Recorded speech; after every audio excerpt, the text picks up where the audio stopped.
All right, my friends, welcome to me, your host, Christian Watson. So for those of you who are unfamiliar, there was a debate between Karlyn Borysenko, Dr. Karlyn Borysenko, one of my favorite personalities on the internet. I absolutely adore and love Karlyn. She's been like a mentor to me. Just wonderful, wonderful lady. Very gracious with her time. And Blaire White, who I'm a fan of. And between Karlyn Borysenko, Blaire White, and on the other side, Witzke. I hope I'm saying that right. Actually, I don't really care if I am because of how just disrespectful that lady is on all kind of levels. And John Doyle, someone who I'm familiar with, and someone who he's a very smart guy, but I think that John, he makes things sound better than they actually are. He makes his propositions sound very good, when in all reality, that opulent-sounding proposition is not so opulent when you look into it.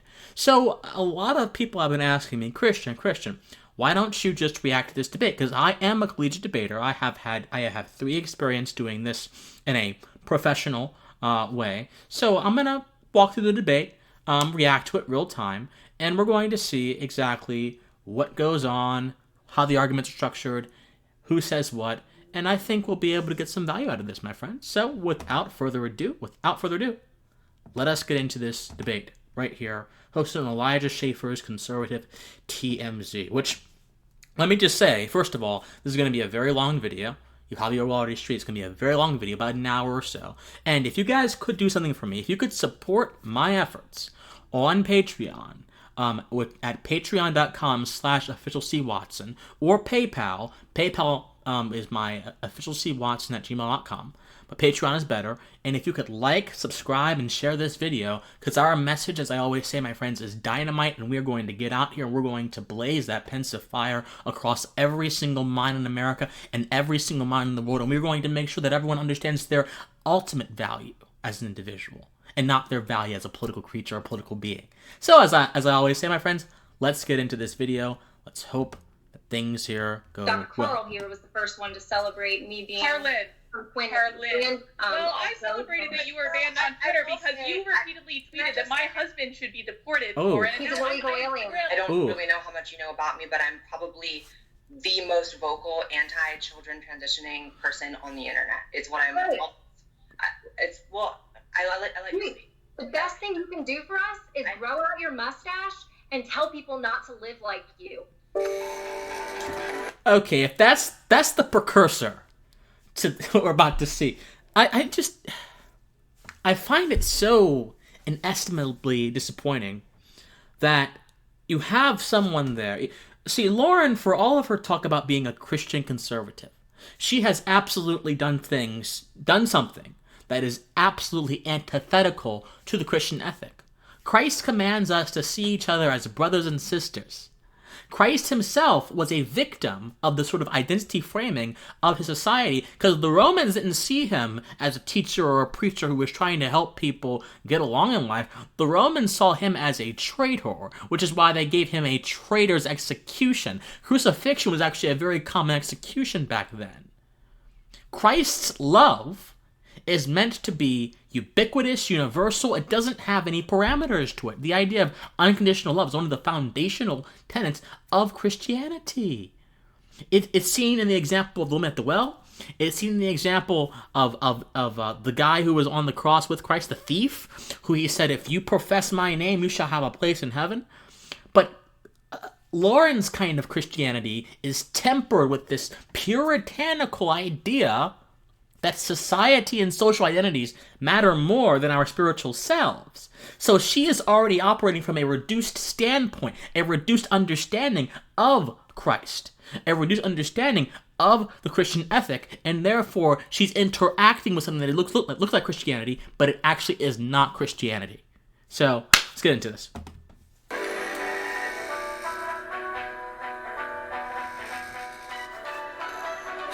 There's been a lot of arguments on Twitter recently where people cannot decide what it means to be right-wing or what the future of the party is. If you don't know why that's important, well, just look around you at the radical leftism, all the insanity in the culture, and a president who borrowed an election, and a country who wonders what is our future and who is going to save us from this absolute madness. Well, a lot of people seem... I like Elijah a lot. I think we have to be very careful with our language. When you say who is going to save us, it automatically puts the individual in a damsel in distress mode. It denies the brilliance that we have bound up in our souls to use our rationality to decide on political issues and decide where to go in the course of certain political issues for ourselves. We don't need... The problem with American society these days is that it's deviated so far from the rugged individualism and the determination of the founders. The founders themselves did not believe that they needed someone to save them. They saved themselves. And that brilliant idea, that self-reliance, which Emerson proclaimed, was the antidote to conformity and the antidote to so many other dead usages in society. If we actually just embodied that, we wouldn't necessarily need to feel like someone has to save us. So the framing of this conversation is already going to be, okay, we've already decided that someone has to save us. Who can save us better? I don't like that. And I don't think Elijah meant anything by it, but let's just be very careful with our language. To disagree, which is why I brought a panel of guests on to talk about what the future of the right wing looks like and how we win back our country. We can bring on the screen. I went ahead and I invited on a myriad of people. I have Karlyn, he's called Karlyn Borysenko. Well done. Awesome. Commentator.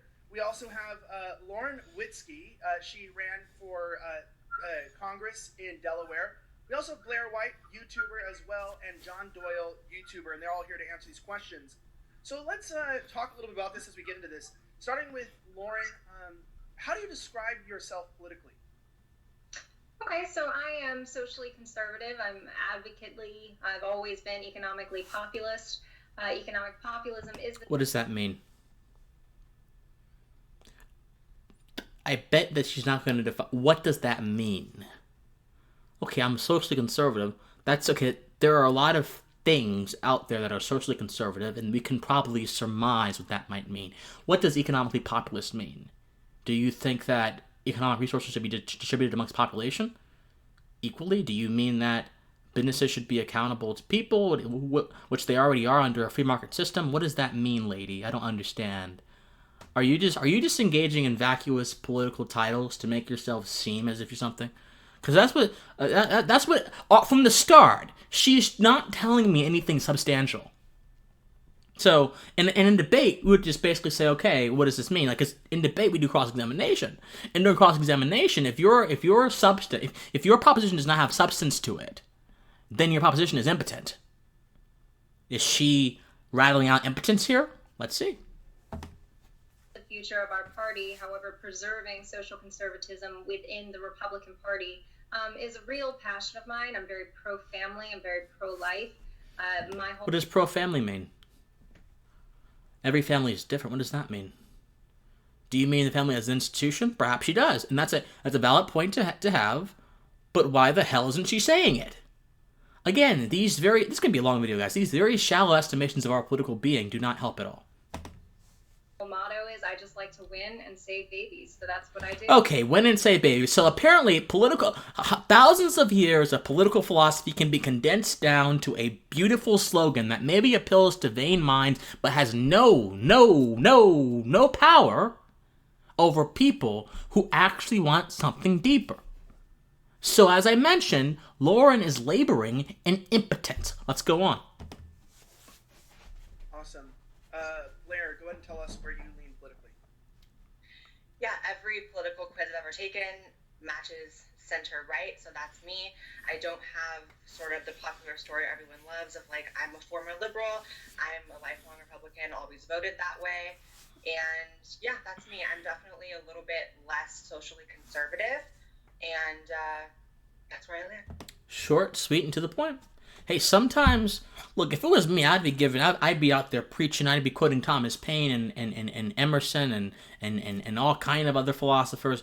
If that was me, I would give a much more elaborate. But hey, it works for Blaire, and Blaire is just there to.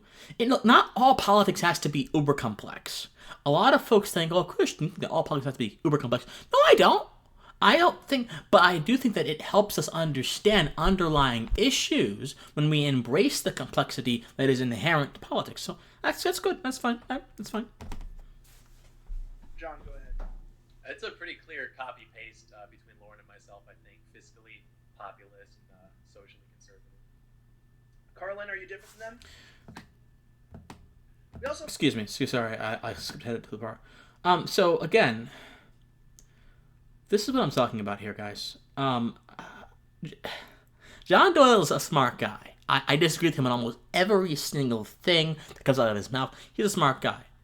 But physically conservative and what? What did he say? This is the first. John, go ahead.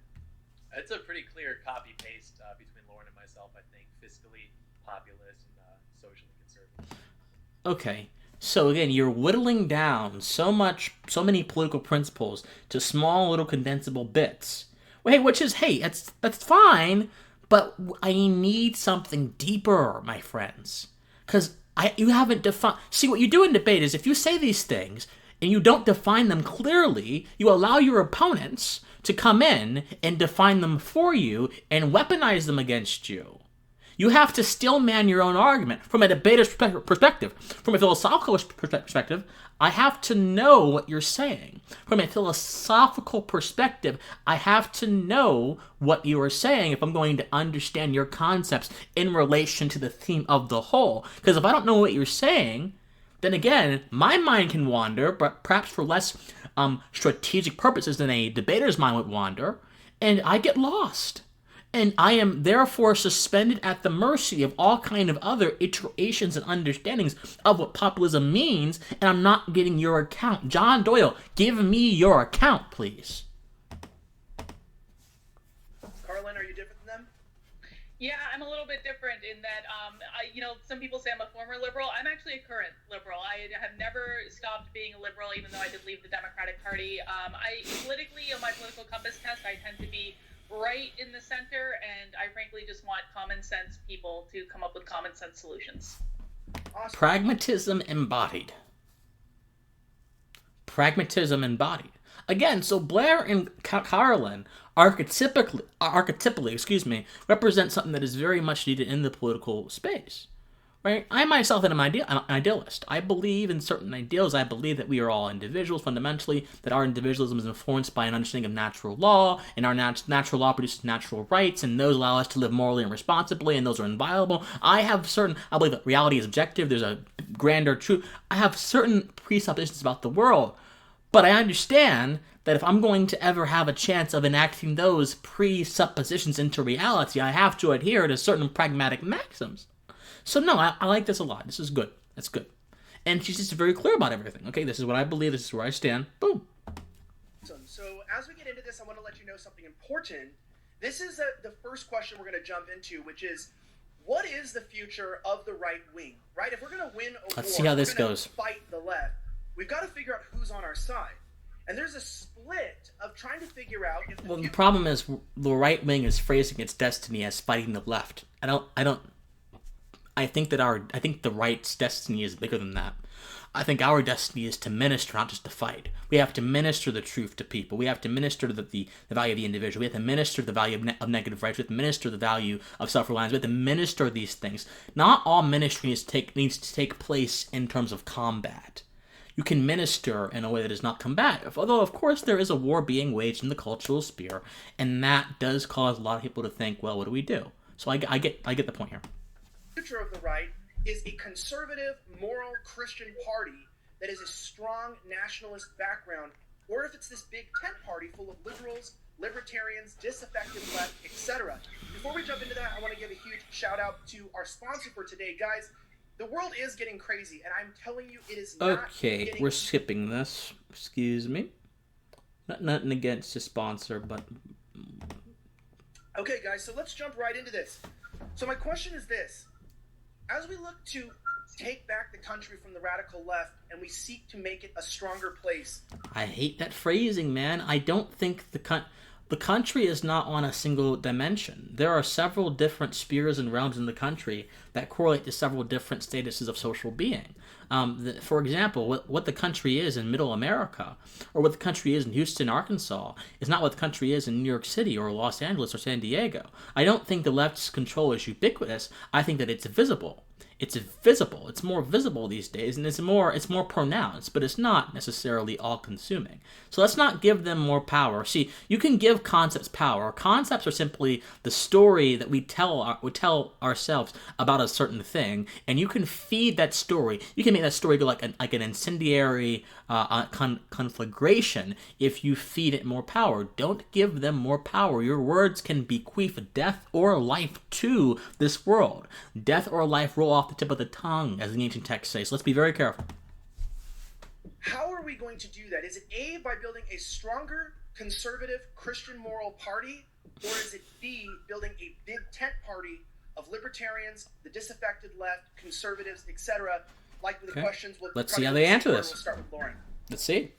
Yeah, so, I'm really confused why this is a discussion about the future of the right when we have a liberal, actually she's a Democrat, with one good opinion. Straw man, oh straw man, why do you decide to straw man?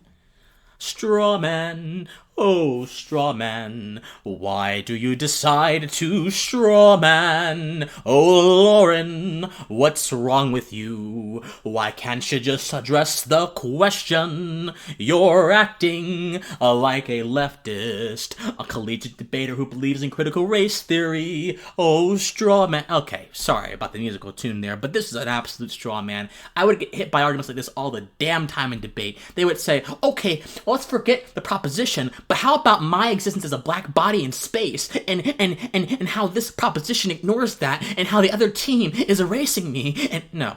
So Lauren is doing her own sterile, traditionalist, puritanical version of that straw man. It's a straw man. And straw mans are bad because you're not actually addressing the argument.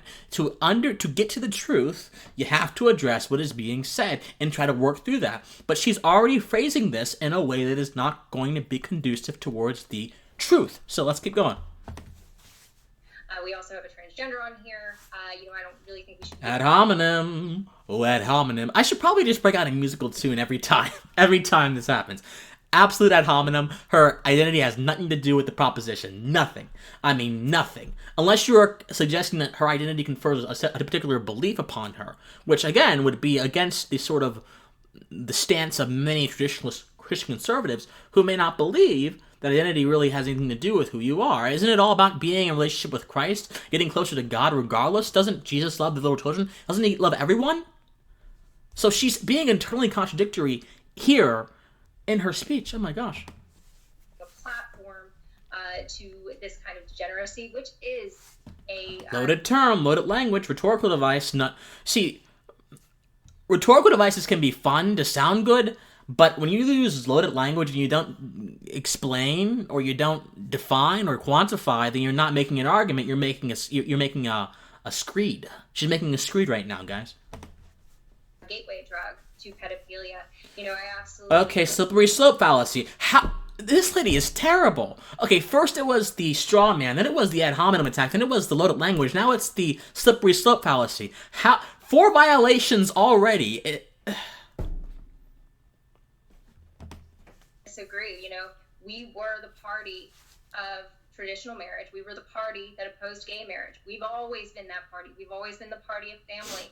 We won handedly in 2016 without the LGBT. Well, to be fair, there have been strains of traditionalism on both sides for a very long time. Only until the 2010s has the strains of traditionalism in both parties changed. Now, let's understand, ideology is not consummate with party. There are people who have a certain party who do not share a unified ideology. Now, obviously, if you're in a political party, you probably agree on some basic tenets. So, like Karlyn, she is a self-proclaimed liberal. She believes in individual rights, individual freedom, and Republicans do, at the very least, pay lip service to that. At the very most, they do fight for that sometimes. And so that you don't have to be on a unified hive mind like collective. And guess what? For a good duration of political history, Most political parties have had factionalism. A lot of political parties have had disagreements. There has never been a single unifying concept that makes everyone think the same way. It's basically about having a common goal, not necessarily having a common idea. Whew, I'm preaching today, man. People confuse having a common idea with having a common goal. But we don't understand there are multiple ways and ideas to obtain a single goal, is there not? Ooh. My God. So Lauren doesn't understand that. She has a unidimensional mind, a unisingular mind. Okay, it's this way, it has to be this way, and there are no other ways. I myself am an absolutist of some things. I'm an absolutist of individual freedom. I'm an absolutist of individual rights. But guess what? I understand there are many different ways to reach those goals. You don't have to think like me to reach the goal that a human being is a divine and valuable entity that belongs in the upper echelon of society and that belongs to have the autonomy to ensure that they themselves can remain independent and they themselves can pursue their own self-interest. But Lauren here thinks in the way the old world thinks. The old world believed... Okay, let me not rant about this. Let's just go. LGBTQ vote, we started losing when we started compromising. So I'm really curious why people who are libertarians, I mean, you have a party of freaks who love the free market. Freaks? Okay, again, loaded language. I don't understand. She's not making an argument. This is not a debate. She's not making an argument. She's not making an argument at all. She's just throwing around insults. I mean, this is one of the most sorry excuses. I have seen novices who have only debated once in their life, and that was in a professional tournament, do better than this. When I was a novice, I did better than this. Jesus Christ. Also, she hasn't defined why are we freaks? Why are libertarians freaks? Now, I'm not a part of the Libertarian Party. I'm a libertarian, small L, I believe. But still, why are we freaks, Lauren? I'm a conservative libertarian. I have some sympathies with some traditionalists, although not too much, but some, yeah. I believe in some values that are... I believe in the traditional value of liberty, which is endemic to the American experiment. Oh, yeah. Yeah. I mean, and personally, I'm someone who believes in monogamy. I mean, so I have some traditional values, but I'm not like this. So, if anything, I would be a person who would be somewhat sympathetic to Lauren's points, but she's... Okay, let's just go on. But don't come into our party and try to influence it, because that is how we are losing. And in case you haven't noticed, we are losing. This is more about strategy than it is about moral righteousness. Just notice that. They are now advocating for chemical castrations for children. We're spotlighting transgenderism at CPAC. Who is advocating for chemical castrations for children? Who are people? Who is advocating? Maybe there are some on the left who are, but I don't understand who in the Republican Party is doing that. And transgenderism does not necessarily equate to child transitioning, which I am against entirely. I think that children should have to wait until a certain age where their rational faculties have developed to a certain extent, where they can have the not only the information, but the ability to process the information that would render them a decision unto that. So, I don't understand.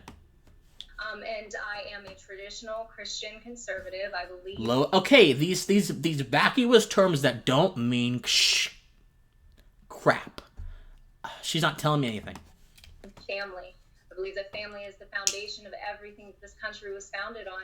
And no, I do not believe that we should be compromising our values and spotlighting a lifestyle that is a gateway drug to pedophilia every single time. And you cannot deny it. Another fallacy against slippery slope.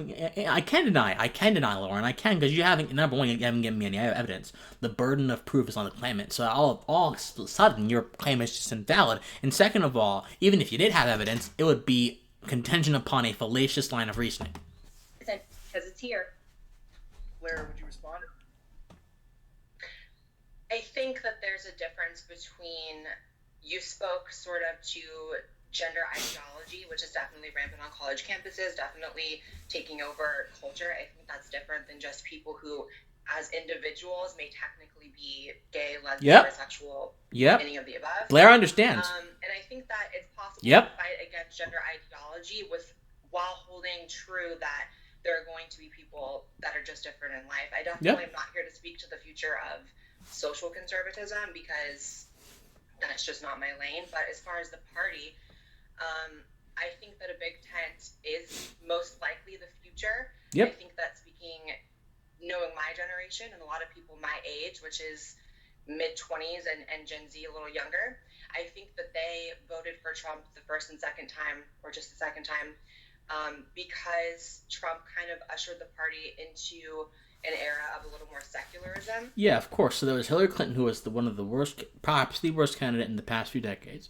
Then you had the fact that Donald Trump had a bravado about him that just smashed the sterile, manicured image that so many politicians gave out that was ultimately inauthentic. Then you had the fact that Donald Trump was not so much toting the Bible as he was toting ideas that many believe are endemic to the American experiment. So those are three reasons off the bat why Donald Trump attracted more people, and the kind of Puritanism that Lauren is saying certainly wouldn't have. Or it would attract some people, but not many people enough to win an election. I don't think he was overtly religious. I think to an extent he was a little performative with religion and with prayer and things like that. And I think that attracted a lot of new voters. And I'm not sure that going full force religious social conservatism is really the future. John, can you respond? Yeah, I think that the concept of a big tent movement is basically this sort of intra-party democracy that prevents us ultimately from being effective at actually wielding power. Nope. And this could date back even to what's referred to as the Reagan Coalition, where we tried to unite social conservatives with libertarians, with fiscal conservatives, and then we created something which ultimately didn't last in effect, where we're now on the back foot with things such as gender identity. And even now we're trying... Ultimately didn't last. Okay, is it possible that a few decades from the Reagan... So Reagan was almost 40 years ago. Is it possible that a few decades of political tension and change, because guess what, John? I know you don't believe this, but human beings and our interactions change. Our interactions develop. Human beings are dynamic entities that develop and change and fluctuate in all kind of things. Of course, we have a fixed nature, but how we interact with the world is always in flux, my friend. So I know you don't believe that, but that's just a fact of reality. So couldn't it be the fact that perhaps the coalition was good for a certain time, and this time we may need a broader coalition and more defined coalition? Or does it mean that the coalition itself is a failure? I don't think so. It's not right to estimate a coalition that happened 40 years ago that precipitated under a different set of circumstances. It's not right to say, okay, this is a failure because it supposedly hasn't lasted. Although I think it has lasted. It's just taking different forms. See, this is the problem with John Doyle. He sounds good, but his arguments have no nuance in them. With pandering to different minority groups, different interest groups, which will never get... Then don't pander! 8% of the vote, for example. So I think that to actually try something different would be to legitimately establish a strong party with the values that we're nominally in support of and actually wielding the power effectively when we are given the chance, instead of getting into power and then doing nothing and trying to pander to these groups thinking that we're going to own the libs. You've told us nothing. Strong party, values. Okay, you haven't defined what a strong party would look like. You've just said that they would have certain values. Okay, values are the foundation of a party, yes, but what would the values look like, number one? Not pandering is a strategic move. It's not simply a value, it's a strategic move. And number two, how would the values manifest in a mechanical structure which would be destined or designed to win elections? No explanation from John here. Take their voting base away from them. Yeah, Karlyn, I'm interested to hear your perspective, because obviously this would be a question that would pertain to you directly, since you admit that you're a liberal and you just registered as a Republican. I mean, give us your thoughts. Yeah. I did. Well, the fact of the matter is that MAGA is not a religious movement. MAGA is a political movement. And in order to win elections, you have to win votes. The fact of the matter is that Donald Trump has never cared about gay marriage. It was never something that he was against. Dude hung out at Studio 54. Why would he care? And so I'm on the side of winning too, Lauren. I'm on the side of winning elections. The fact of the matter is that Donald Trump created a Big Tent strategy that brought 10 million more people to him in 2020 than he did in 2016. And if we go back and look at the history of the Republican Party and when they lost the culture war the first time, Ronald Reagan offered a Big Tent. He said, everyone is welcome in this Big Tent. He won 2 terms. George H.W. Bush followed him. The Republicans were in control for 12 years until what happened? The moral majorities tried to swoop right in and started legislating Christianity. And that is when they lost the culture war. That is when they started losing the... Jerry Falwell Sr., Pat Robertson, that entire moralistic brigade of extreme evangelism, extreme evangelical Christianity washed over and tried to turn America into a theocratic, moralistic state. And that turned off a lot of people. But it's not bad. But okay, it's not bad because it turned off a lot of people, because sometimes the truth is unpopular. But guess what? It's bad because it tries to condense people into a certain label, and it tries to impose arbitrary standards upon people, and that rejects their individuality and their dynamic components as human being, and it also rejects their freedom. That's why that moralism is bad. Voters, when they started trying to legislate their religion the first time around, the First Amendment says Congress shall make no law respecting an establishment of a religion or prohibiting the free exercise of thereof. So it protects your right to practice your religion as much as it protects my right to practice mine. Right, pluralism. This is not a question of religion. If you want to do whatever you want to do in church, that's fine. Go talk to your church elders. Go talk to your deacons. Exclude anyone you want from your church. But the fact of the matter is pluralism. That I would really like if the Democrats didn't control everything. And in order for that to happen, we need to win. And that means building the broadest possible coalition of voters that we can. And that's what I think we should do. Lauren, that's pretty much opposite of what you brought up and what you were saying. Could you please respond to that? Oh, Lord. Yeah, so, Donald Trump, he did do things that made the church have to make excuses for him. The Globo Homo Initiative. Oh, Lord. Oh, Jesus, be a shield around me. Okay, so what the hell is a Globo Homo Initiative?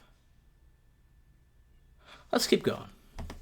An amount of the Christian vote, and we are the base of this party. We make up. Does she mean having Richard Grenell, one of the most qualified diplomats in the history of this country, be an ambassador to a country? Does she mean condemning the gay people being destroyed in Chechnya? Is that a Globo Homo Initiative? I don't understand.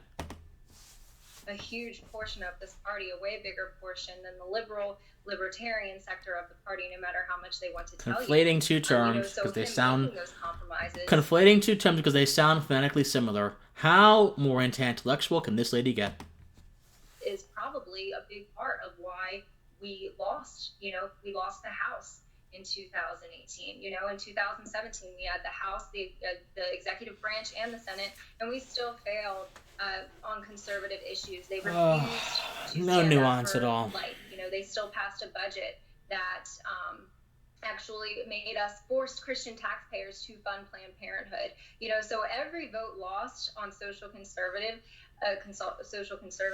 is. If her contention was right, if she genuinely believed the Republican Party was a compilation of libertarian-leaning people, there would never be any federal funding for Planned Parenthood at all. Planned Parenthood would not be federally funded at all. No one would have subsidies. So I don't understand. She's actively defeating her own propositions. Significantly more. We are the party that was established in traditional marriage. So I'm curious when the liberals and the transgenders decided that it was their duty to come and infiltrate our party to make it successful, because we were doing... The tradition argument gets so old. It's basically like an argument from time. Oh, this is how it originally was, and this is why, and that's why it's great. No, you have to provide more of a reason than a chronology as to why something has a value to it. There are plenty of things that are old that we think are bad. We used to sever people's limbs automatically if they had like a cut or a sore. There are plenty of things that are old and traditional that are bad. You have to do more than just appeal to tradition to be able to justify a proposition's value judgment. Just fine. We started actually losing votes when we started pandering. We lost a significant Then don't pander. Of our base, enough to make an effect. Don't pander into the electorate by compromising our values. The only way forward is to stay true to our values that we've always been. What values? And win with them. Define them. Weakness. People value strength. Define them. For anything else, and when we started strength. What do you mean strength? What do you mean strength? Strength in relation to what? Define what you're saying, lady. Showing weakness and compromise. That's when we started losing. Compromise does not have to be a weakness. It can be. It does not have to be. And in fact, if you're going to exist in a collaborative democracy, you're going to have to be able to hammer some things out. Or collaborative republic, excuse me. And I don't think that is something that we should continue. I think that we should remain the party of Jesus Christ, the party of life, the party that celebrates family and makes it as easy as possible for Americans to get married and have children. As a Christian, I don't think Christ was politically persecuted. If Rome had the same adherence to religious pluralism as we do in America, Christ would have never been persecuted, at least not by the government. I don't understand how this lady, and the idea that the Republican Party was ever the party of Christ is nonsense. I just don't understand. And she's not providing any proof for it either. It's Why would I celebrate a lifestyle that people can't reproduce? You can't reproduce. You just can't. So is the total sum families... of human existence pushing out babies? That's what I'll ask to her, because she's reducing human function society to merely reproducing, and she's not adhering to any of the circumstances that may surround that act of reproduction. She is taking the action in the process as a given, as a positive given, and not actually investigating if the process could be good. Emerson said we have to find if goodness be goodness or not. That is the future of the party. We started losing when we started compromising. Big Tent is a lie. It is. Jump in there real fast and give Blaire a chance to respond to that. Sure. I think the concept of more people infiltrating a party isn't necessarily what has happened. I think that the modern left has shown its hand to such an extent that people are just being extremely turned off by it. Yep. Again, being a lifelong Republican voter, I've never had a moment where I entered the party and then had plans to change it from within. I think that every American has a right to vote in any direction that they choose. And I think especially over the next 4 years of the Biden presidency, there's probably going to be a lot more people who are red-pilled, I guess is going to be the term, and wanting to vote, in the opposite direction of how things ended up in November. Yep. And I also would say, Trump got the most votes of any sitting president in history. I think that's true. The new right, contrary to Michael Malice's proposition, is not a collection of kooks and crazies who believe that aliens are coming to destroy our Earth and reptilians exist and the government's poisoning the water. No. The new right are people who are disaffected with the political left. They are a product of our political binary, and these people may have some values that align with more left-leaning or more moderate ideologies, but they still have a common goal of being disaffected with the dissolution of their individualism. That's the new right. And people like, Dr. Borysenko, people like my friend Gothics, people like Brandon Struck are on the new right. So, it's not that they're being infiltrated, it's that people are existing in the political binary and they're running to the other side. Right, that's right. And I think there's a reason for that. I think what I spoke to earlier was the push towards more secularism. And I think that while social conservatives and religious conservatives still voted Trump because it was the right direction, and like you said, they did make a lot of excuses and compromises on their beliefs, I think Trump really, and Trumpism is the future of the party and the future of success. I'm also one of those people that, I don't know, this might have to be edited out for YouTube, but I'm not completely convinced that the election was won by Biden by completely legitimate means. So we can say it was borrowed. I think, what? We can say it was borrowed.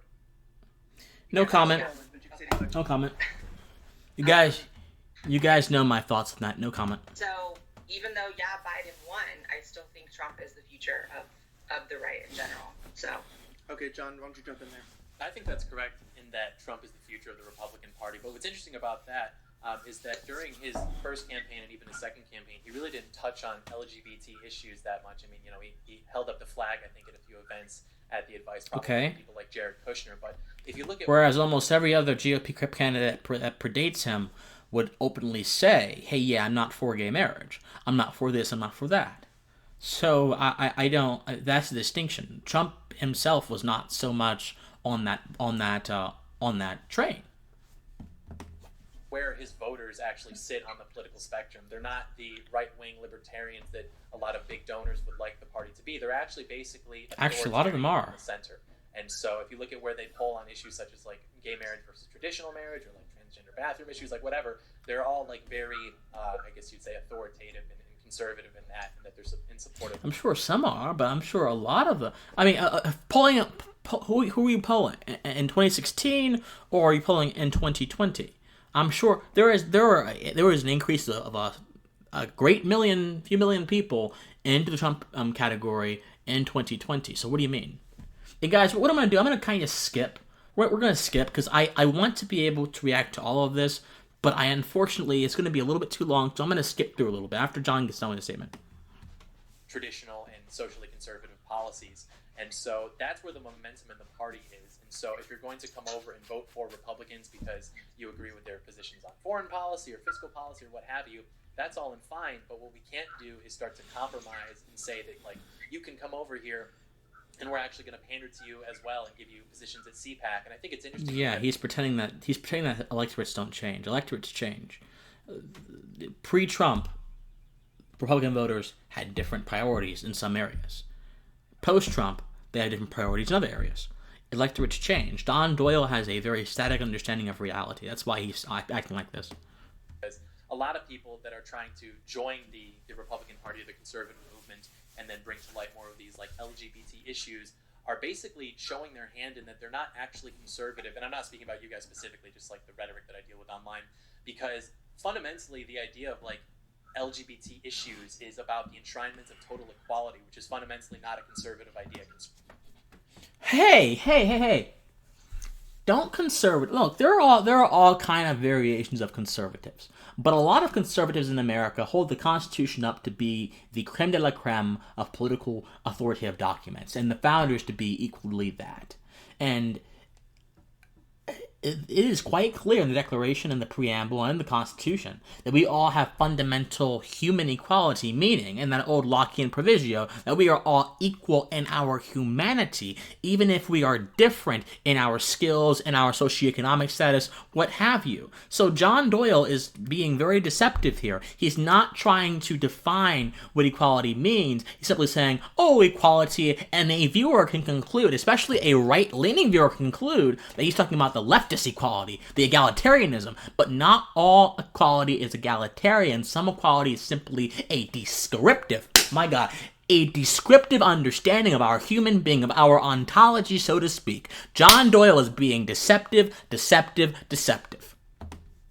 is what, look, just because he can talk about this does not mean he's right.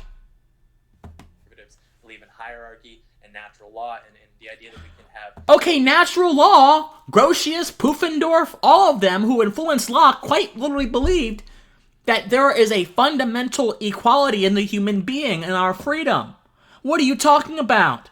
I'm doing a dissertation right now on how Grotius and Pufendorf and the entire natural law tradition, Vattel, Tomsius, Christian Tomsius, how all of them interact with Western conceptions of human freedom. What are you talking about? Equality across the board for different types of relationships, types of marriages, quote unquote, is just fundamentally not a conservative idea. And so if we want to have success... What? You haven't even defined conservative... Okay. You know what? Party, we have to actually like maintain a strong footing on what it actually means to be conservative, which we haven't done in the last 70 years, I'd say. Yeah, so I'm going to tweak this... Okay, well, in the last 70 years, the idea of what it means to be conservative was actively evolving, right? In the 60s, conservatism had a renaissance. In the late 50s, National Review was founded, and Buckley blended together people of the old right, like people like Isabel Patterson, Max Eastman, Albert J. Nock, that came from the old right. And then the old right was decidedly libertarian. The old right was defined primarily by their opposition to FDR's New Deal. And they were decidedly libertarian. Get the government out of my life. I don't want the government in my life. Buckley took from that tradition. He also drew from the Russell Kirks of the world and put them together, fused it up, the Frank Myers of the world, fused it up, and created a brigade, an intellectual brigade to resist communism. So in all honesty, John Doyle, the conception of American conservatism, even though its roots go back way before Buckley in the 20th century, the conception of American conservatism was always concerned with a big tent. A little bit to you, Karlyn. As that question that he said, we're gonna skip a little bit. This is the question a lot of people ask on the traditional right: is that the right has been defined? The right has been defined as being a conservative party, and that has been traditionally what it has been. Now, you say that you identify what does that as mean, a liberal, though? but you are a Republican. I would say that's more of a new development in the party. I'd say that it is, related to Trumpism, to MAGA, or as Lauren calls. Do you know the Rockefeller Republicans?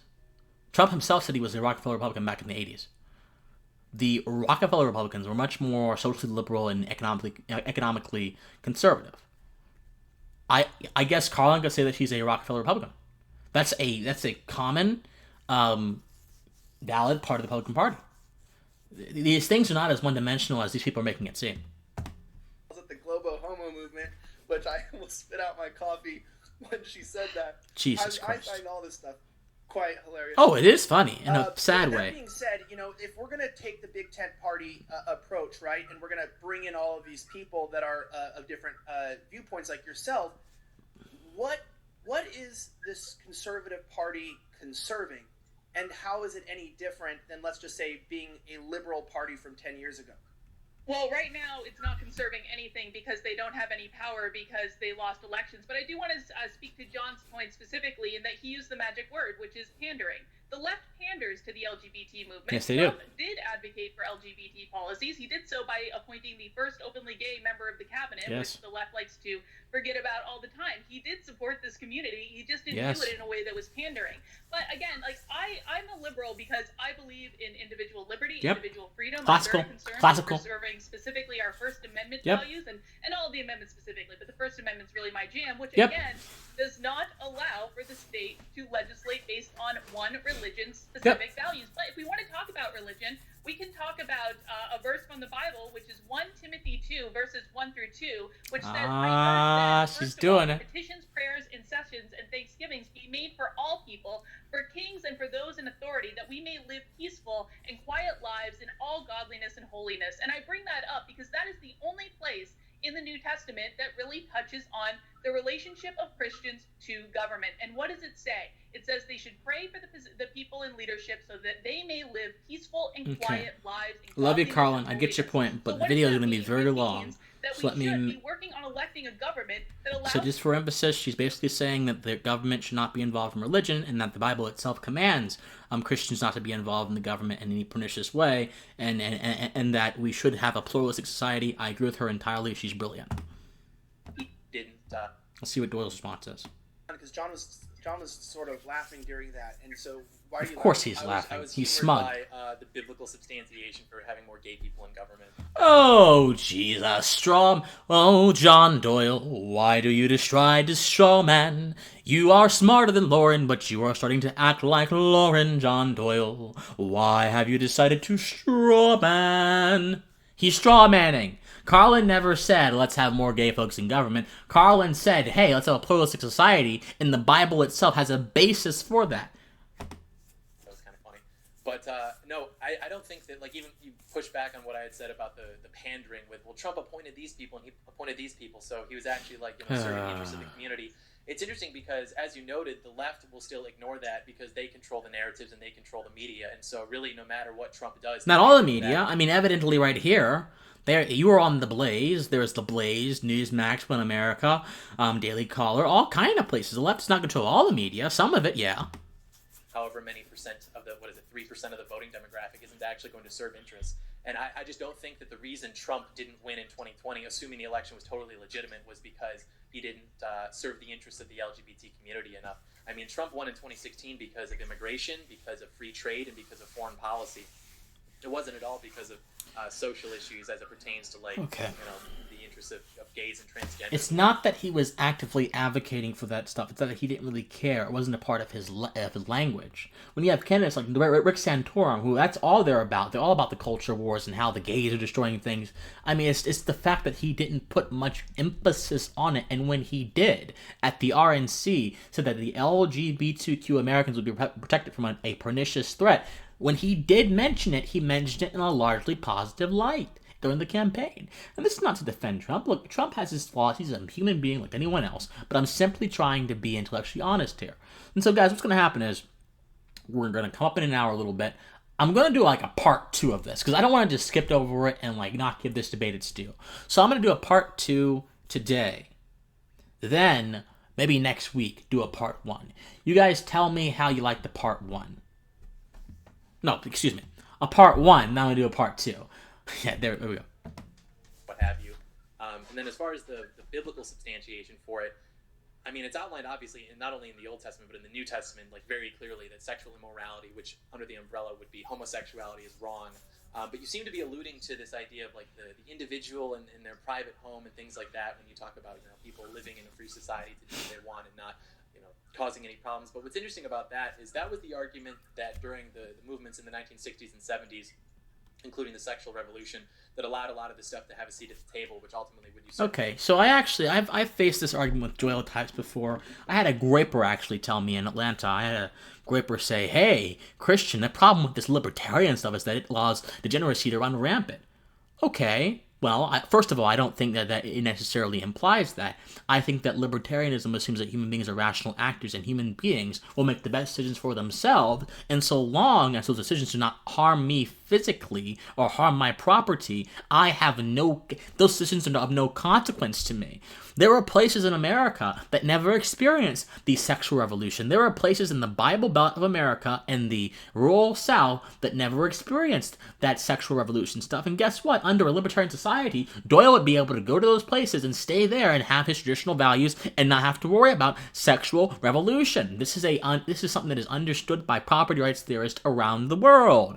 So that's number one. Number two, you cannot pretend that you're going to instill a certain kind of moral value into someone just because you put government behind it. This was the Aristotelian understanding of how virtue is stoked. But it's not virtue if the government is forcing you to a certain thing. It's not virtue. It is simply an act of survival at that point, unless you already agreed with the proposition that is being forced by the gun. And if you already agreed with the proposition that is being enforced by a gun, then it's not. Then force wouldn't apply to you in the first place. You cannot make men virtuous by putting a cudgel and bludgeoning them several times. That will simply make them resentful and hateful. Mises, Ludwig von Mises said that the more you stop man from being able to pursue his the betterment of his material position, the more you make him dull. There's a dullness that John Doyle is extolling here, and it's disgusting.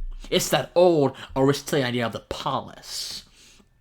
And for those of you who are not intimately aware of the Aristotelian framework, the polis is where all the virtue happens. This is basically the broader structure surrounding the community where people become better people, virtuous people, good people. Aristotle says that we live for the sake of the state.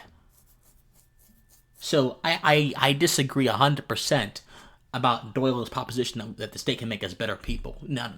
That arises in the heart. Power away from traditional Americans and traditional social conservatives. And I just think that that's basically a myth because there's really no such thing as a private individual. Of course there is. Of course there is. Oh, okay, this is an ontological argument here. Let's see what he says. The privacy of their own home, because you are one person, and so any actions that you take... Okay, I am one person, but that does not mean I'm one thing.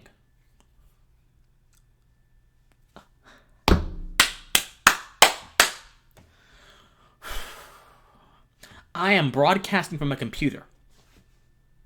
This is one computer, but it is a computer composed of many things.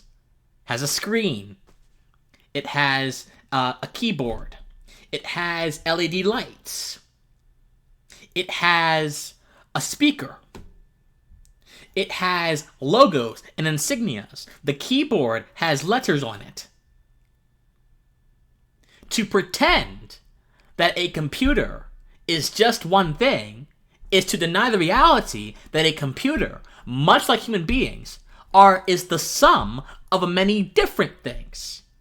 Again, rhetoric sounds good, but it doesn't get us to depth. Your house are ultimately going to reflect you and how you conduct yourself in the real world. Really? Is that so? So if I enjoy playing Minecraft in my house, and I do it a lot, does that mean I'm going to begin regarding people as I would other gamers? I don't think so. Maybe if all I did in my house was play Minecraft, then perhaps that would be a bad thing.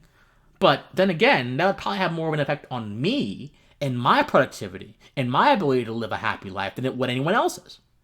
Now, this is obviously a very superficial example, but there are other examples that I can devise that poke a hole in John Doyle's little theory here.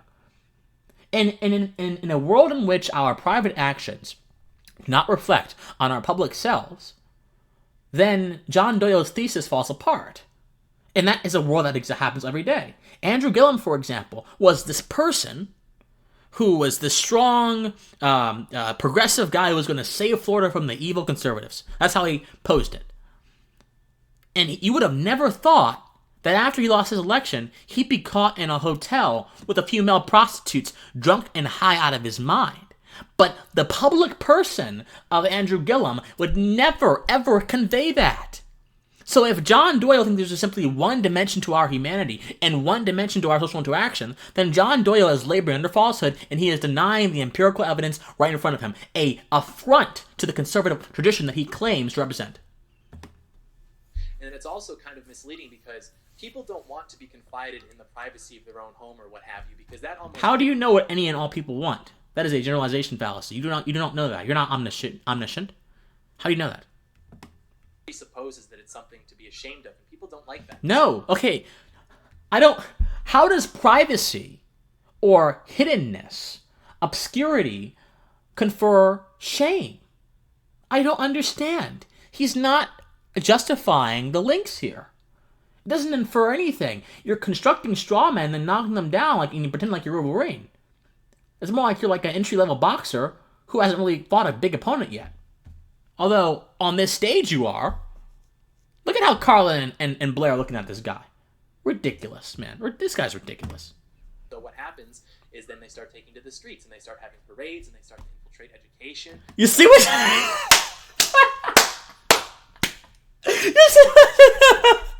You see how Karlyn... You see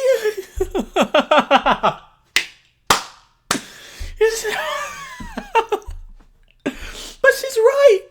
That's what he's saying. He's not drawing any logical connection. He's just saying vacuous stuff. Oh my lord, I needed that. Oh my gosh. To infiltrate institutions such as the American Psychiatry Association.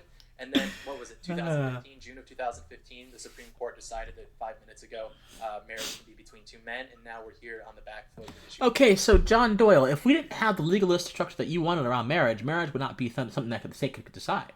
If we didn't have the legalistic structure that you want around marriage would not be something the state could decide. Marriage would be a private matter.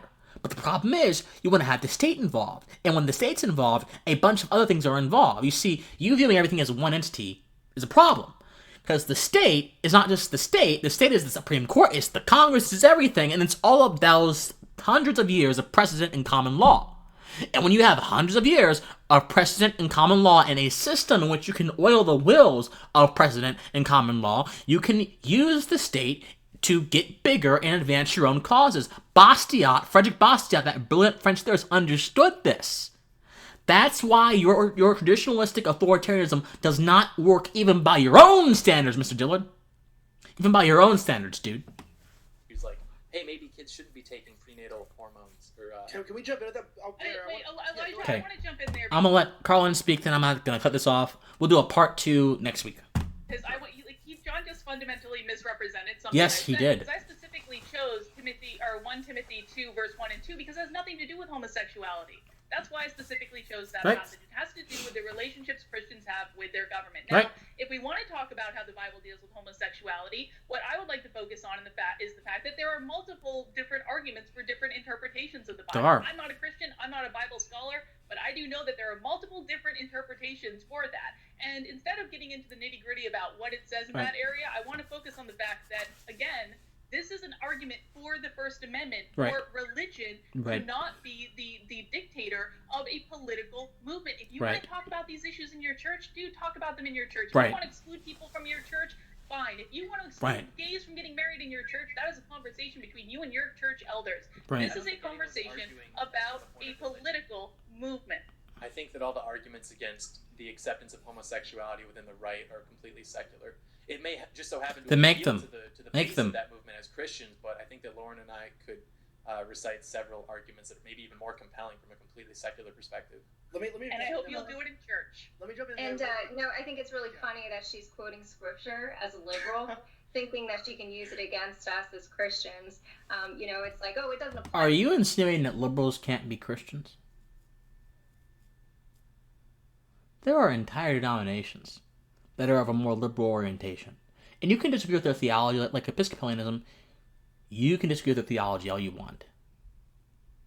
I don't think Christ ever laid out a political prescription as a prerequisite to serving him. this lady and John Doyle are not acting like Christians. I don't know their heart, but they're not serving a God that I know, at least. But maybe it'll work on you.